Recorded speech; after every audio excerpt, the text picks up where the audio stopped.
Why are you still egging them on and clapping? You're supposed to stay in the game and let them lose their best player. There was some craziness there. They blew some kisses, Heat win, and the Butler shade didn't stop there.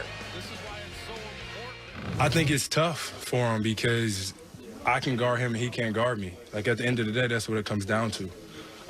But like I said, I think you just got to watch your mouth in certain situations. There's some that you just don't say as a man.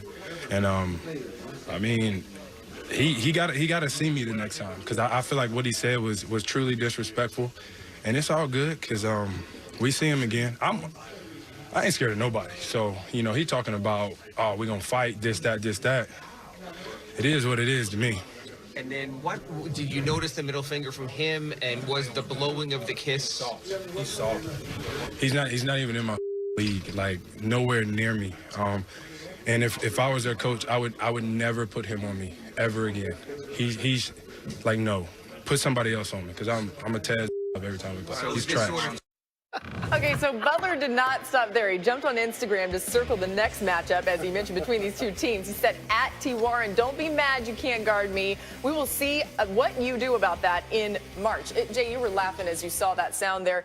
What is your reaction to all of this? In an age where people get so frustrated about millennials and AAU basketball and everybody's friends, then you have a clash. And like, first off, respect to Indiana. They're 6th in the East right now. For a team without Victor Oladipo, this is how they need to play. And that's how you should play against a guy like Jimmy Butler. I respect the fact that TJ Warren did not step down. Most people acquiesce to Jimmy Butler. He punks a lot of people. This is who Jimmy Butler is. The fact that we saw this is a rivalry now. This is like WWE. We're going to pay attention to this. I like seeing this style of basketball back in the game where two guys want to go at each other's throat. And with these two teams, who a lot of people forget actually faced each other in the Eastern Conference Finals a couple of times when LeBron James and Dwayne Wade were there, Lance Stevenson and Paul George. But the infrastructure you just described, Jay, that plays out on the floor starts on the sideline. Who coaches both of these teams? Eric Spoelstra and Nate McMillan pride themselves on making their players play with effort and toughness and that level of tenacity. So now when you take the floor, it's inherent. So for Jimmy Butler also, there's something else I want to circle. When they play each other again, it ain't going to be T.J. Warren. It's going to be Victor Oladipo. And I'm so very happy about that because he's likely to return this month. Okay, so that's one story from the NBA yesterday. There was another. Yes? I mean, yeah. I mean, they changed the rule to fix it afterwards, but it was absolutely a catch. He did a football move, tried to reach for the end zone. Catch. The catch. And by the way, I have buried the lead. Look who has joined us. Jalen is here. Jay Will is here. We got a ton of hoops to get to here. The big story coming up off the top of our hour will be from the world of basketball as we come to you live from above the Heineken River Deck at Pier 17 in New York City. And here comes the menu. We're going to get up with Dak Prescott. He had to love what his new coach said about him yesterday, but we'll tell you why fans of the Cowboys might be very, very worried. Meanwhile, has their dream season turned into a nightmare? Injury news from Baltimore. It could be bad. Shefty has the very latest. And Kevin Durant is hurt, but his fingers are obviously fine. He went off on Twitter again. Is it a huge mistake? We'll explain right off the bat. Here, get up, starting right now. Yesterday, CBS Sports radio analyst Brandon Tierney put out some interesting tweets, and Kevin Durant set Twitter on fire in response to them. Here's what it started. Tierney had this to say: the Nets win 7 straight, no one cares. Nets lose 7 straight, no one cares. Speaks volumes. That was Brandon Tierney's opinion. Kevin Durant responded. He just wrote back, what does it say? They continued to exchange tweets. I'm going to read you just pieces of what was a lengthy exchange. BT tweeted, nothing but respect for your game, but the reality is simple. The Mecca had your name all over it, and you passed up the shot. I'm from Brooklyn. It's in my blood. But NYC is all about the Knicks and always will be. At least Carmelo Anthony got in the batter's box and took a swing. KD responded to that, saying, you're going to watch anyway. Doesn't matter. Then he tweeted, the reality is that you wanted me to do what you wanted me to do. I didn't, and now you feel some weird way about it. Get over yourself, bro. I know you got a little platform, but come out of the clouds. It's not real. What then happens, of course, is that a bunch of other people just get involved in this conversation. One fan said the Nets are irrelevant, KD, and for reasons known only to him, Kevin Durant responded, saying being relevant in the eyes of fans doesn't make the ball go in the basket, so it really doesn't matter, but go ahead and claim something. What we have just seen are 4 of the 25 tweets that Kevin Durant sent out last night responding to Twitter users. So that's sort of the basis of it here. Jalen, I'll give it to you first. I have strong thoughts on this, but we'll get to those. What do you make of this whole thing? So social media can be used to your benefit or your detriment. When you're somebody like Kevin Durant, you have two choices, especially when you're not playing this year, to engage in the noise or ignore the noise. He's always seemed to be somebody that wants to defend his reputation on Twitter. And based on that, I have no problems with it. But he's also been the kind of person that would create a burner account because he seems sensitive to the things that were being said about him on Twitter. So for me, I'm not mad at what Brandon said because that's a fact. We did praise the Nets culture when they were doing well. They seemed to be a team that had the most fun in the league last year to get eliminated in the first round. They're not having as much fun this year. They are struggling. Yet it isn't a headline in New York. It isn't leading our show. They're not going to fire their coach. But if it was the Knicks, we would be discussing all of those things. Jay, let me hear from you. I have all the respect in the world for Brandon Tierney. We're not talking about Brandon Tierney unless Kevin Durant responds, right? So, look, the Nets are relevant because we still are talking about the Nets. They may not be relevant in the way that we thought they're going to be relevant, but also Kyrie and Kevin Durant have not played that much this year. They will be relevant next year when both those guys play. We'll be talking about them every single day. But here, this is who Kevin Durant is, guys. He's the same guy at the Christmas party comes up to me and starts arguing with me because he disagrees with what I said on the air. Like, I can't tell you how many debates we have on Twitter and in person all the time about basketball. So the fact is, everything that he said on social media were facts. You may not like the fact that he engages back and forth, but there's a lot of still time for Kevin Durant right now. And this is the way he stays engaged emotionally because he wants to compete. So, guys, Kevin Durant is 31 years old, which I believe that this generation, and I'm 31, we got Acho over there who's around that age, a little younger than me, but Twitter is such a part of our lives. I mean, it's something that, you know, social media is kind of what fuels conversations for this generation of people, and I think KD is squarely in that. And what I would say is I don't know that he's happy about doing this, Greeny, but I think he wants that interaction because it fuels him in a way. He wants to be on the court. He wants the criticism. He wants to battle back with people because that's how, you know, this age group communicates in a way. Perhaps. Let me ask you to go back to the first thing you said. The first thing you said was you have two options. One of my favorite things you ever said to me is that people come into your life for 4 different reasons. What are they? To add, subtract, multiply, or divide. Which ones of those should you water? If those are 4 gardens, which ones of those should you water? I'm taking all of the calls that people that want to add to the bank account, that want to multiply the shows. I'm ignoring anybody that want to subtract or divide. Listen, I understand that I'm not a member of that generation. And as someone once, a very smart person once said to me in a presentation that I saw, my generation, we are technology immigrants. We weren't born here. We didn't learn about this when we were kids growing up in it. So I understand that this is not something that we're native to. But I will say this, that you do learn some things over the course of your life. And interacting with people who in no way have your best interest in heart. And I'm not talking about BT, by the way. I know Brandon Tierney, he's a smart guy. He's entitled to his opinion. And whatever his opinion is, it's fine. He puts it out there. That's what he does for a living.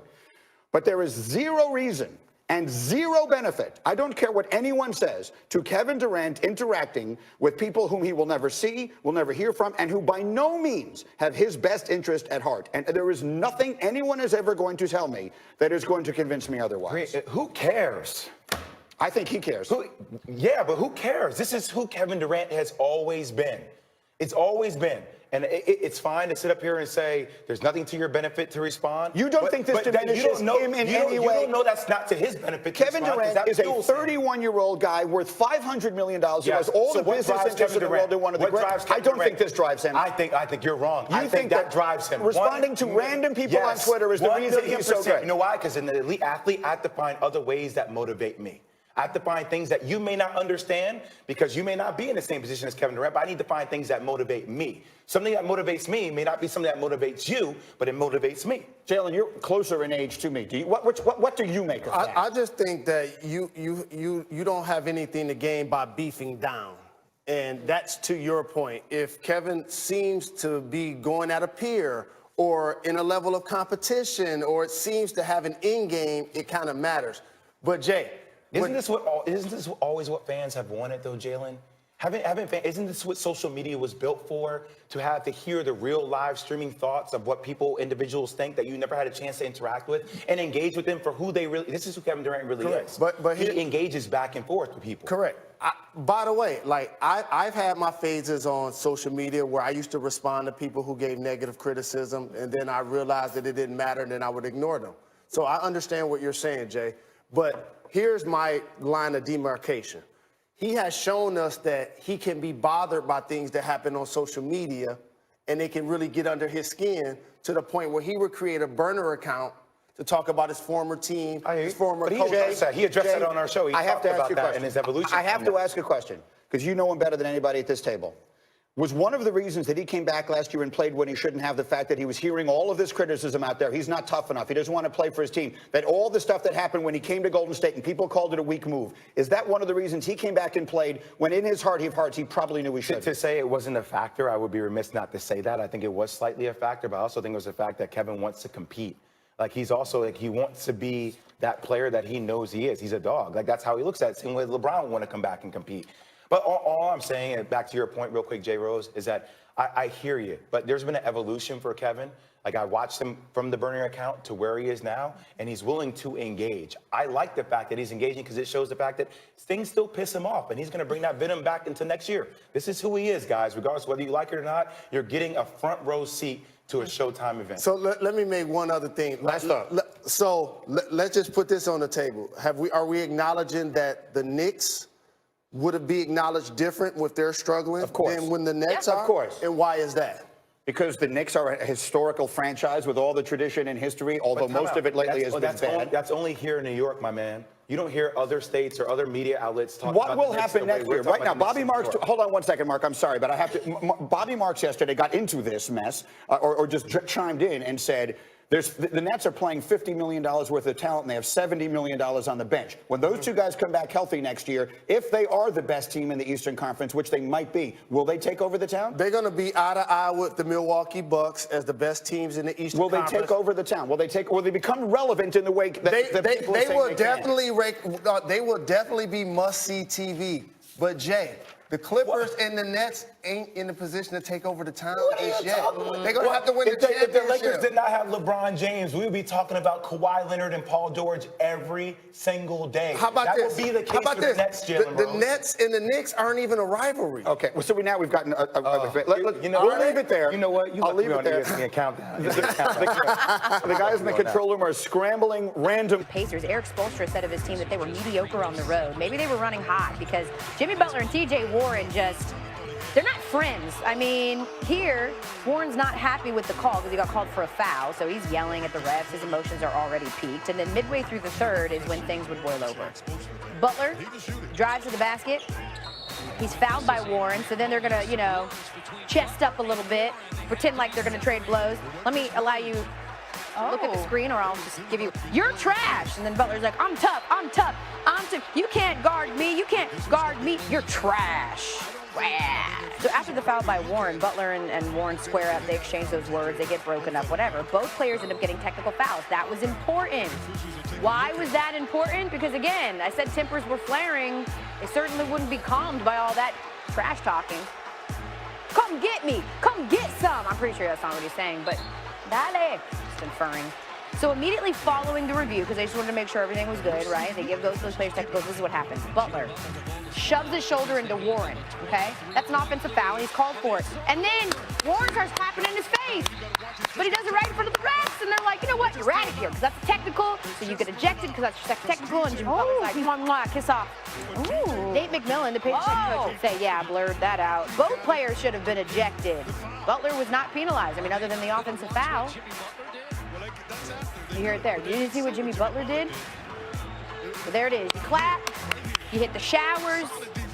TJ Warren didn't have much to say after the Heat's rout of the Pacers, but Butler, after his 14-point night, well, he had plenty to say about TJ Warren.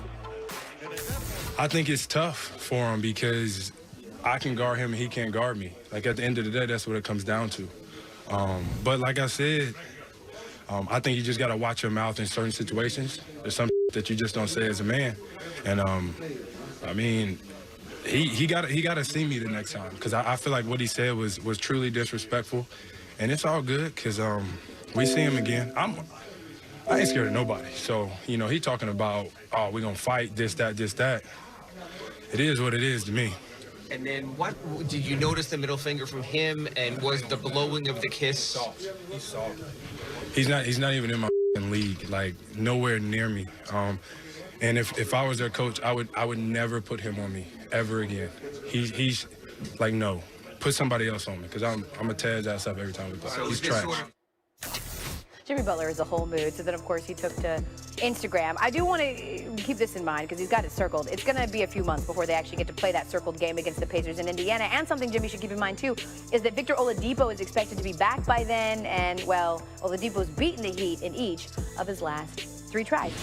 Oh, and as you said, tempers were also flaring in Boston 2 nights after losing to the Wizards. Kemba Walker back, but that wasn't the story. It wasn't about how he played. We'll pick this one up midway through the third. Celtics are down by 7. Kemba thinks he gets hit with an illegal screen, so Aldridge giving up the ball, sets a hard screen on Walker. No foul is called. Walker is furious. He is giving it to the ref, who wasn't having it. Is ejected from the game. Brad Stevens, he's extremely upset. Stevens was also given a technical. And while all this commotion was going on, you have to check out what was happening